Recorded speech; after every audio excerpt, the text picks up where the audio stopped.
19 जुलाई 2023 की वो तारीख जब सियाचिन में अपने साथियों को बचाने में कैप्टन अंशुमन सिंह शहीद हो गए। सरकार ने 5 जुलाई को कीर्ति चक्र दिया। यह कीर्ति चक्र देने के दौरान अंशुमन सिंह की पत्नी और उनकी मां दोनों ही इस समारोह में शामिल हुए थे। लेकिन आज हमारे साथ अंशुमन सिंह के पिता और मां हैं। उनकी अपनी वेदना है, वेदना कि उस समारोह के बाद अपने शहीद बेटे को मिले वो कीर्ति चक्र दोबारा नहीं देख पाए। क्यों नहीं देख पाए, हम उनके पिता से ही जानेंगे। हमारे साथ बात करने के लिए अंशुमन सिंह के पिता रावी प्रताप सिंह जी हैं। सर, क्या हुआ 5 जुलाई को जब आप कीर्ति चक्र मिला, समारोह हुआ, कौन कौन गए थे, कैसे क्या हुआ, और फिर ये मेडल कहाँ चला गया? देखिए, 5 जुलाई को जो निर्धारित मापदंड हैं, नियमानुसार शादी होने के बाद पत्नी और मां दोनों जाती हैं संयुक्त रूप से ग्रहण करने के लिए। तो उसी क्रम में मेरी पत्नी और मेरी बहू दोनों गई थी, उसको ग्रहण किया उन्होंने। ग्रहण करने के बाद जब हम लोग निकल रहे थे राष्ट्रपति भवन से, तो मेरी पत्नी के हाथ में फिर 26 पंजाब रेजिमेंट की शो सामने लेके दिया कि एक बार फोटो खिंचा लेते हैं। बस उतने ही तक देखा हमारी पत्नी ने, और जो हाथ लगाया था राष्ट्रपति महोदया के सामने वो हमने तो हाथ में भी नहीं लिया, और ना उन्होंने ये मुनासिब समझा कि कभी अपने ससुर को या अपने इज्जाबाज शौहर के पिता को दूं। और एक मूर्ति यहाँ पे लग रही है लखनऊ में, तो हमने सीओ साहब के माध्यम से भी 3 बार उनके पास ये मैसेज भिजवाया, और खुद भी उनके पिता से ये कहा, उनके माता जी थी, कि देखिए ये जो चक्र है ये किसी आलमीरा में रखने के लिए नहीं मिलता है, ये उस बहादुर की निशानी है जिसकी छाती पे शोभा देगी। तो अगर आप हमें या तो आए उस दिन, या हमें आप ऐसा करें कि ये चक्र दें और हम उसको छाती पे उस दिन लगाएंगे, और जब उसका अनावरण हो जाएगा मूर्ति का तो हम इसको आपको ससम्मान वापस कर देंगे। उन्होंने कोई जवाब नहीं दिया, बोला हम इस पे देखेंगे, और ना ही सीओ साहब को कोई जवाब दिया कि हम उस पे, उनको भी यही कहे कि हम इस पे देखेंगे। और वो फिर जब हम 6 तारीख को मानेकशॉ सेंटर के बाद माननीय रक्षा मंत्री से मिलने के लिए गए थे, तो उनसे मिल करके जब तक हम होटल पहुंचे तब तक वो लोग होटल से चेकआउट करके जा चुके थे 12 बजे। और वो सब ये अंशुमन की पत्नी स्मृति का ये व्यवहार है, जाहिर रूप से उनका ही व्यवहार है जी। ये कब से व्यवहार में बदलाव आया? शहादत के बाद बेटा आपने खो दिया, उसके बाद से उन्होंने बदलाव ऐसा व्यवहार में आया? आपको कभी सोचा था कि जिस लड़की को आप बहू बना करके लाए उसका बेटे के जाने के बाद इस दुख की घड़ी में वो भी ऐसे बदल जाएगी? देखिए, हमारे बेटे ने जब हमसे कहा था कि डैडी शादी कर लेते हैं, तो वो मिलिट्री स्कूल चाइल्ड में चला गया था 10-11 साल की उम्र में। उसके बाद वो मिलिट्री स्कूल से निकलने के बाद आर्म फोर्सेस मेडिकल कॉलेज गया, जहां पे पूरा फौजी परिवेश दोनों में होता है। जब वो कमीशन लिया, तो कमीशन लेने के बाद भी 19 मार्च को कमीशन मिला, 20 को हम पुणे से निकले, 22 को यहाँ पहुंचे, 23 को हम आगरा गए, और 23 को ही देश कोरोना में लॉक हो गया था। तो एंटायर 365 डेज मेरे बेटे जो इंटर्नशिप का टेन्योर था उसमें एक बेदिन छुट्टी नहीं आया। जब उसका मेडिकल बेसिक कोर्स होता है MOBC, वो भी हो रहा था 2021 में, तब भी कोरोना का प्रकोप था, वो हमारे पास नहीं रह पाया। हम कभी कभार खाना बना के वहां ले जाके दे आया करते थे, थोड़ी सी जो उनके दोस्त मिलके खा पी लिया करते थे। तो मेरे बेटे ने जब भी कहा कि डैडी शादी कर लेते हैं, तो मैंने एक ही से कहा कि ठीक है बेटा, मैंने तुम्हारा बचपना छीन लिया। ये पब्लिक डोमेन में मैं अपने पिताजी, अपने रिश्तेदार सबको बोला था कि मेरा बेटा जिसको भी कहेगा शादी कर देने के लिए, मैं वो पिता हूं कि मैं उसी से शादी करूंगा। तो मेरे बेटे ने कहा कि डैडी शादी कर लेते हैं। हमने कहा बिल्कुल बेटा कर लेते हैं, लेकिन तुम मुझे ये बताओ कि क्या तुम ये जानते हो कि तुम दोनों एक दूसरे के लिए बने हो? मैं सिर्फ ये चाहता हूँ कि बाद में तुम्हें काश शब्द ना सुनना पड़े। और मैंने बड़े शान के साथ शादी किया, और बधाई के पात्र हैं उनके माता पिता भी। उन्होंने बड़े सम्मान के साथ हमारे बारात का स्वागत किया। स्मृति के बड़े सम्मान के साथ स्वागत किया। जितने कहाँ हुई थी शादी, कैसे हुआ था? कानपुर में हम 10 फरवरी को शादी किए थे। हम यहाँ से 2 दिन वहां रुके होटल में, और शादी बड़े धूमधाम से किए, कुछ भी ऐसा नहीं चल रहा था। और मैंने बेटे में, आप जो लोग कहते हैं, एक चम्मच भी नहीं लिया, और बड़ी खुश थे हमारा दोनों परिवार, बड़ा आनंद से जीवन चल रहा था। बेटे की जो बीच में जितना 5 महीना था, हमारी बहू हमारे साथ, जो हम एक फ्लैट लिए थे, जिस फ्लैट में हमारी बेटी नोएडा में ITS डेंटल कॉलेज में है, वो और मेरी बहू दोनों, चूंकि वो ICICI लोम्बार्ड में काम करती थी, तो दोनों एक ही फ्लैट में रहते थे। वो थोड़ी खाना वाना कम बना पाती थी, चूंकि इंजीनियर थी और पढ़ने लिखने में ज्यादा रहा होगा, तो मैं अपने आप बहू, तो मेरी पत्नी भी वहां गई थी और उनको खाना वाना बना करके और वो चीजों से एकोमोडेट करके कि इनकी जिंदगी ठीक से चले। 15 दिन 20 दिन या 1 महीने पहले मेरी पत्नी आई थी वहां से, और मेरी बहू और बेटी वहीं पे थी।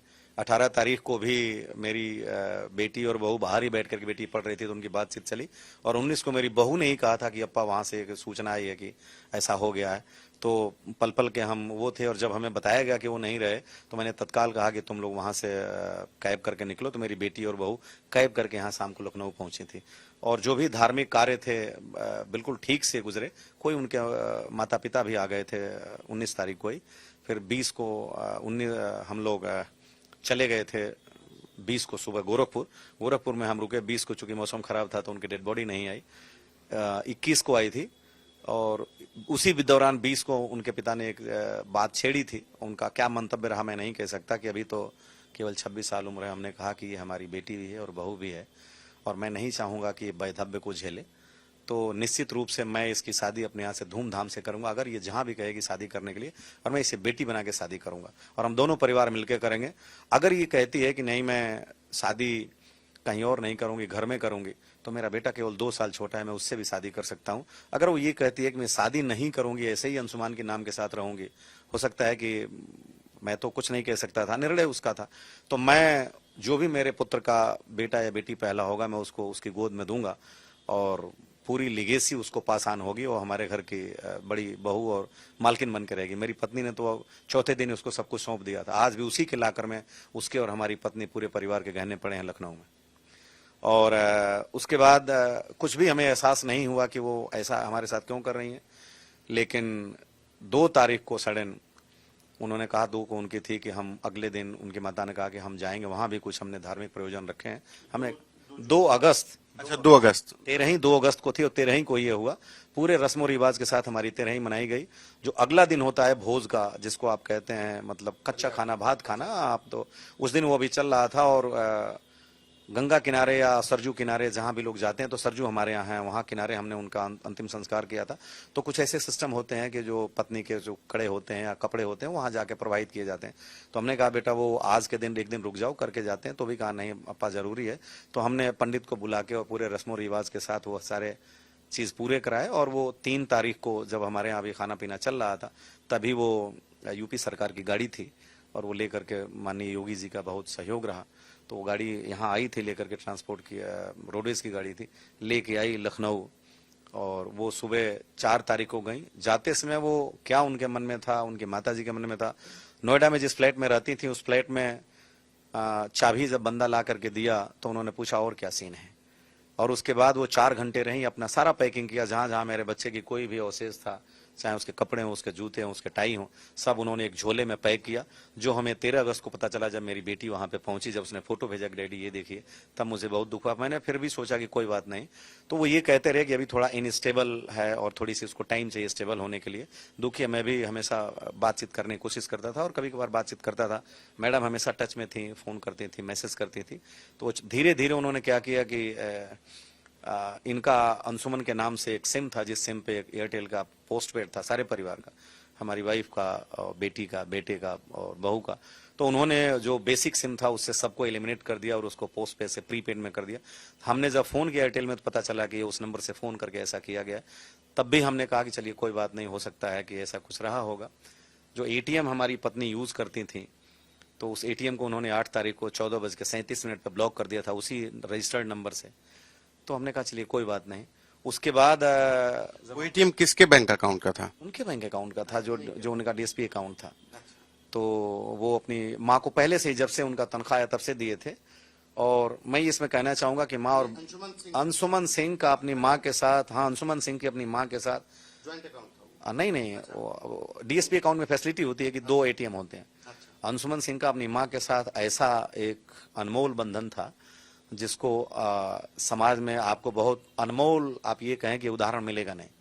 क्योंकि कहाँ बात बिगड़ने लगी, क्या कभी कुछ पता चला? वो चीज आपको बता दूं, शादी करने जब वो गए थे और सूट लेके बहुत फक्र से गए थे कि मैं सूट पहनूंगा मेरी सगाई के बाद, और माँ ने उस शेरवानी को पकड़ के सिर्फ ये कह दिया कि मेरे बेटे का शेरवानी बहुत अच्छा लगता है।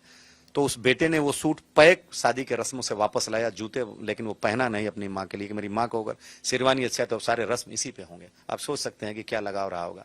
उनके थोड़े बाल पके थे, एक बार माँ ने कह दिया था मेरे बेटे का बाल बड़ा सोना लगता है, पूरी शादी में सारे लोग कह के हार गए, उन्होंने अपने बाल को नहीं रहना। सगाई में उनकी दाढ़ी थी, हमारे एक भाई ने कहा कि बेटा आज अपनी बाल को तुम दाढ़ी बना लो, तो बोले अभी अंकल आता हूँ 1 मिनट में, और होटल में जाके अपने दाढ़ी को छील करके आए, जो कि दाढ़ी बहुत, हम लोगों ने कहा, इनकी माँ ने कहा होता तो शायद कर लेते। तो आप देखिए कि उनका परिवार के साथ क्या एक लगाव था। और वो जब से मिलिट्री स्कूल में गए, जब से यहाँ आते थे तो कभी अपने हाथ से खाना नहीं खाया। मैंने तो पिछले 15 साल में उनको अपने हाथ से खाना खाते ही हुए नहीं देखा। शादी की टेबल पे भी आप अगर देखेंगे वीडियो होगा तो उन्होंने अपने हाथ से नहीं खाया, माँ ने खिलाया, घर में खिलाया। कहाँ बात बिगड़ने लगी? कभी सोचा था कि जिस लड़की को आप बहू बना करके लाए, अपने बेटे की मर्जी से लाए, इतने धूमधाम से लाए, वो ऐसी बेरुखी से चली जाएगी? इसका गम मुझे आज भी है कि काश हम ये जान पाते कि मनसा बाचा कर्मणा से मैं, मेरा परिवार कहाँ वो खता किया कि वो इस तरह की सोच पे वो लोग आ गए। हम आज तक यही नहीं जान पाए। हमने अभी 5 फरवरी को उनसे पूछा भी कि आप बताएं कि मैंने कहाँ गलती किया, मेरा परिवार कहाँ गलती किया।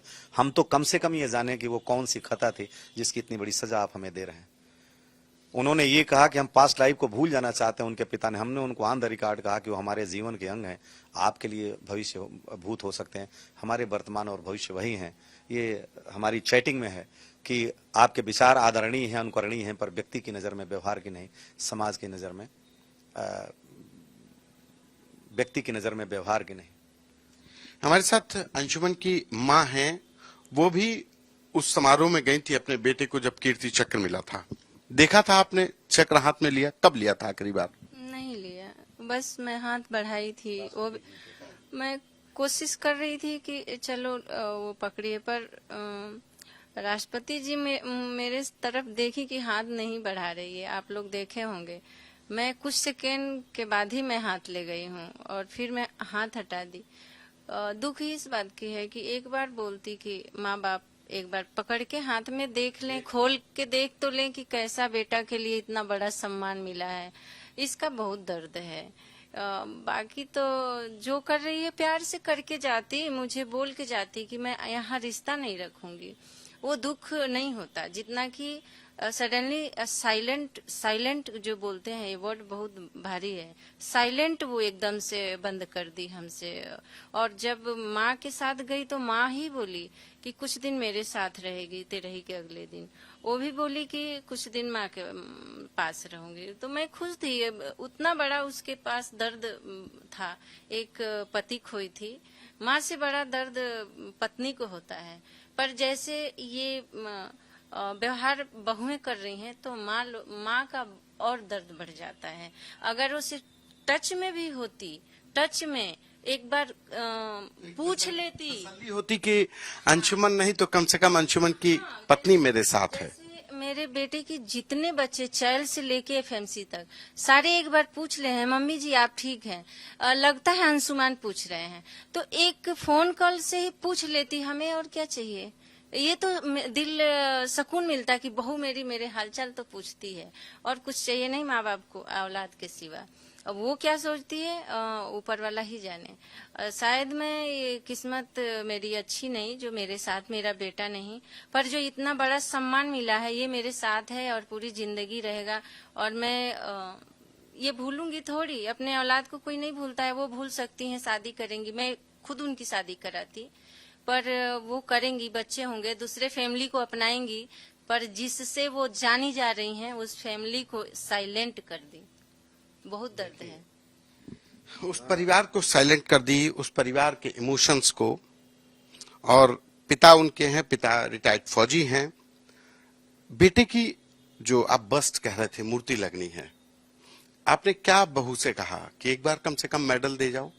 क्या कहा था, क्या गुजारिश की थी, अपने मैसेज भेजा? मैंने जो 26 पंजाब रेजिमेंट के सीओ कर्नल लिनवल साहब हैं, उनसे 6 तारीख को, 5 तारीख को 3 बार ये कहा कि आप प्लीज उनसे एक बार कहिए कि वो इस मेडल को दे दें और हम उस अनावरण के बाद उनको दे देंगे। और मैंने व्यक्तिगत तौर पे उनके पिता से, बहू से तो मेरी बात नहीं हुई, उनके पिता से, उनकी माता से कहा कि आप ऐसा करें कि ये हमें दें और हम उसको जब अनावरण के बाद दे देंगे।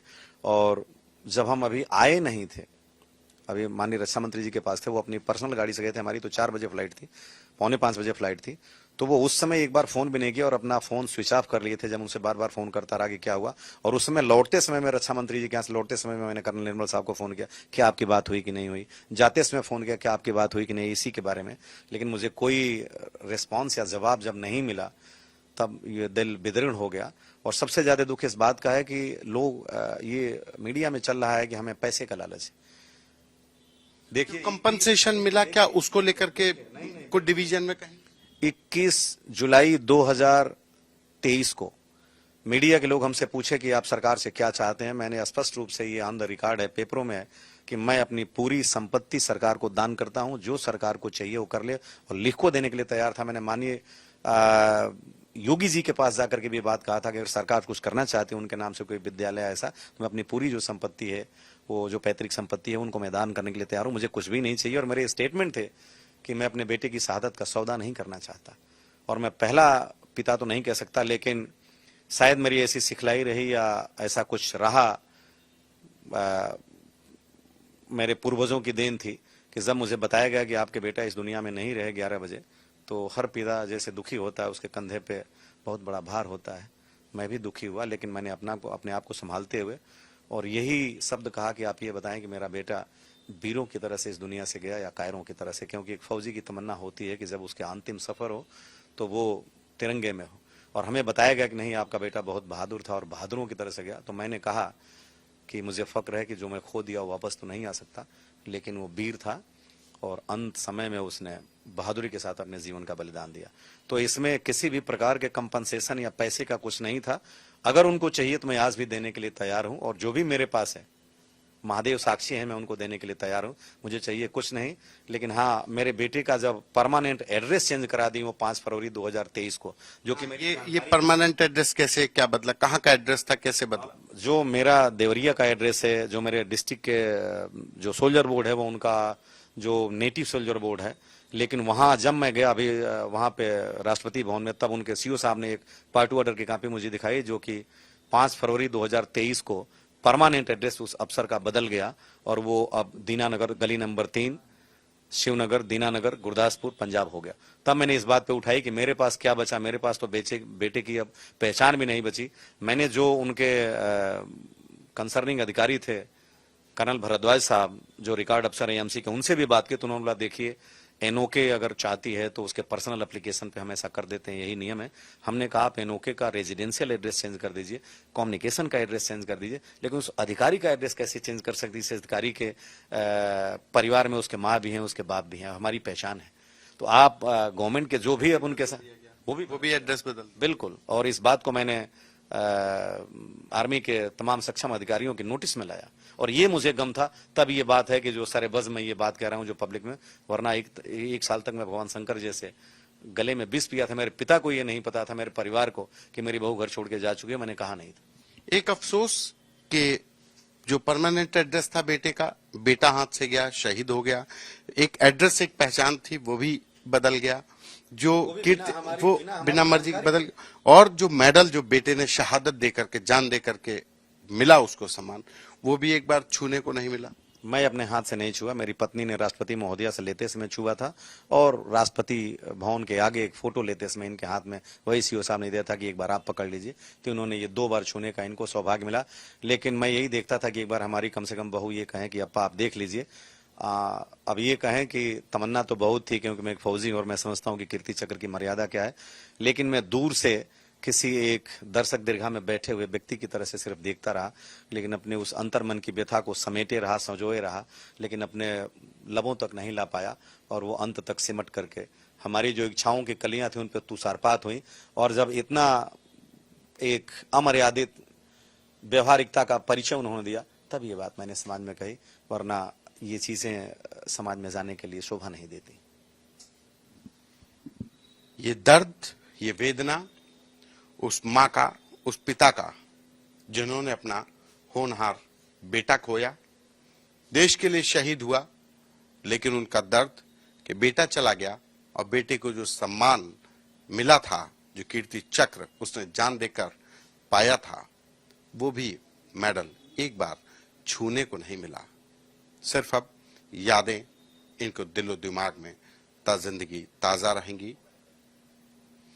कैमरा पर्सन संदीप के साथ संतोष कुमार, आज तक।